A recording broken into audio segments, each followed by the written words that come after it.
Susut Travis, yan, check natin. Sige.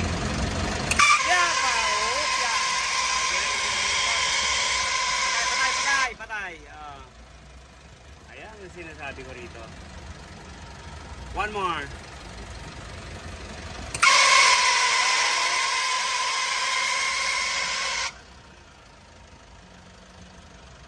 Yan, iskaka po ang compressor. Yan, patay. Makina. Ano yung basahan? Pahiram basahan, mainit. Clutch niya kung iikot. Ayan, ayaw nga umikot mga kapatid. Marami siya. Stuck up po ang compressor ng Isuzu Travis. Ayan, ayaw pong gumalaw. Ayan, ito na po yung stuck up na compressor. Bababa natin para palitan.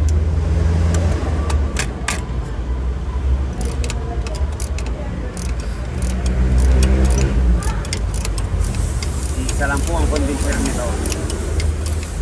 Nahanap ko, ang layo pala, nandun, sa dulo.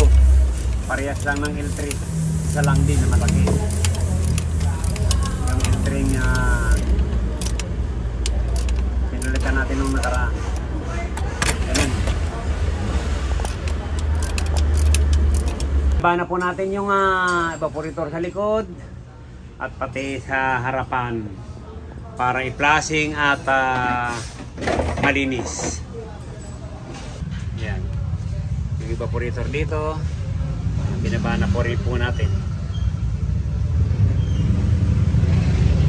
para i-flashing natin at linisin. Cleaning flashing. Compressor.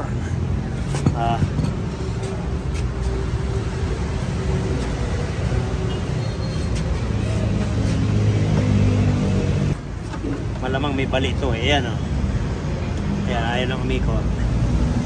Ayan, umikot lang bahagya. Ayan, yan lang ang ikot niya. Ayan sir.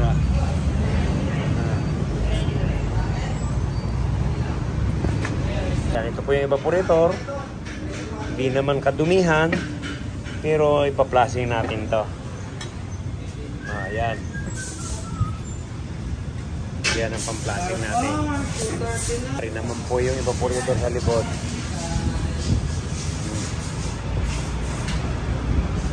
Laki oh.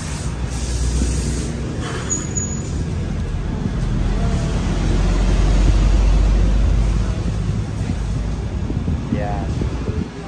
Importante niyan, pa-flashing natin yan. Ito po yung stock up. Ayan, hindi maikot. Ito po yung papalit natin. Naikot siya pero maganit.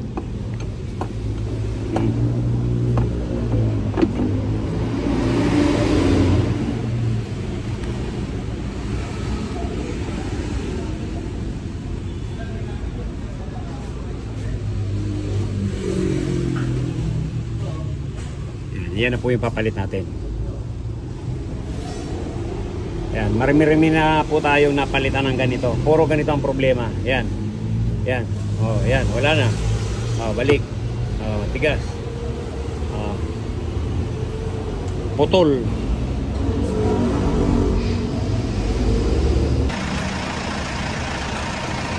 Yan, kita naman po natin. Tinanggal to. Binaligtad.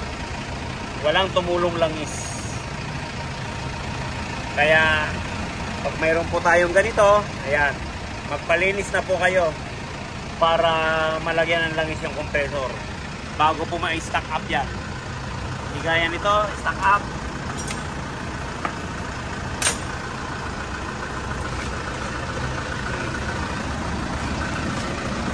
Ayan po, ayan o. Ayan, ayan, hanggang dyan na lang yan.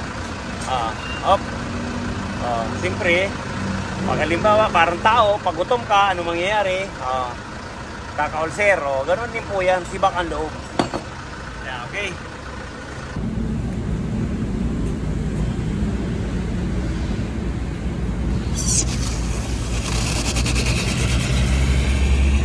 Yan po, wala man lang langis. Kaya dyan po nasibak yung compressor niya. So yung tuyo. Ibig sabihin, kulang sa langis yung compressor, kaya nasibak. Dapat po niyan mapula. O nagdidilaw-dilaw.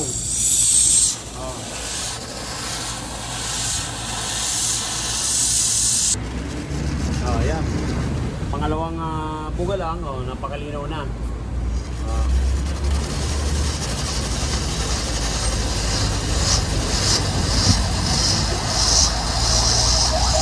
Hindi po natin alam kung nagpalinis na to. Wala pa. Ayan. Buo pa yung foam nito sa evaporator. Hindi pa nalilinis. Ayan, tuyong-tuyo. Wala man lang bakas na malangis. Kasi wala man lang tumulo. Kaya nasibak ang compressor dyan.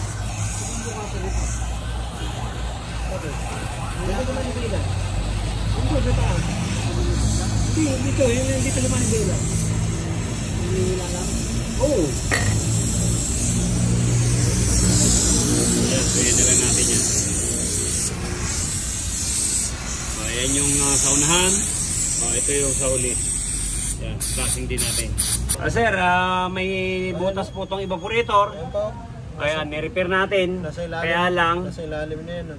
dito, na-repair. Kaya lang, may sumingaw din dun sa loob. Saka dito, wala na po ito. Palitin na po talaga. Kung dito lang, ayan, mari-repair natin. Ayan, nandun na sa ilalim. Kaya hindi na kaya. Kaya papalit po tayo nito. Ayan, nandun,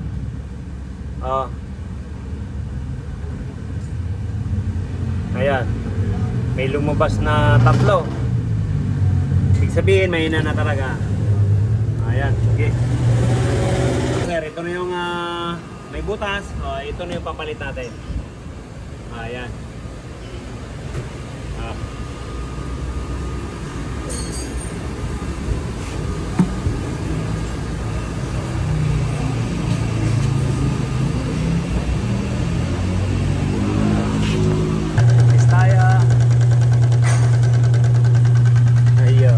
Wala nang singaw. Ayan, sir. Okay, para sigurado lang tayo. Kita natin yan. Ayan po, naliptis na vacuum. Ayan. Mag-recharge na tayo.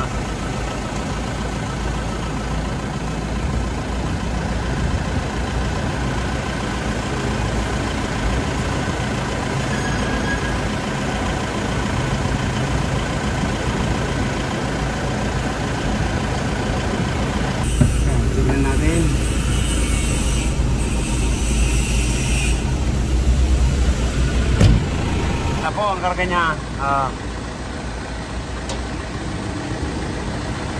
45 210 yan. Pero kung kinabitan natin ng condenser to, yan, malamang 150 lang yan. Hindi yan naaabot yan. Ayaw po ng may-ari, wala tayong magagawa. Kaya ang ginawa natin dito, replace compressor, cleaning, flashing, dryer, yon.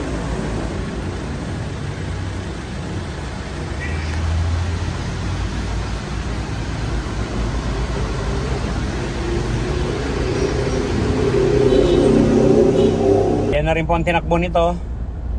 112,718. Ayan po yan.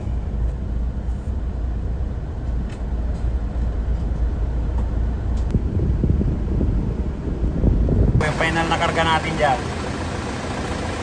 40,160.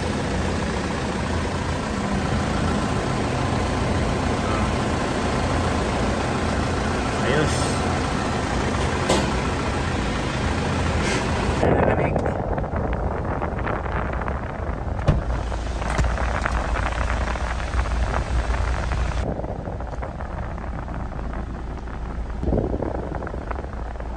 Ayan. Mabuti ng uno. Ano lang po. Ayan, nag-zero man.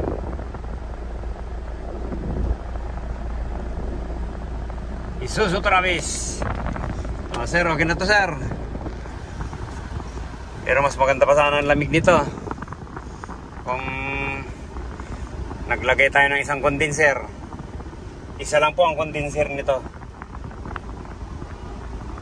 Gagawa, ayaw nilang padagdag. Kaya yan, nag-zero din ang lamig niya. Okay?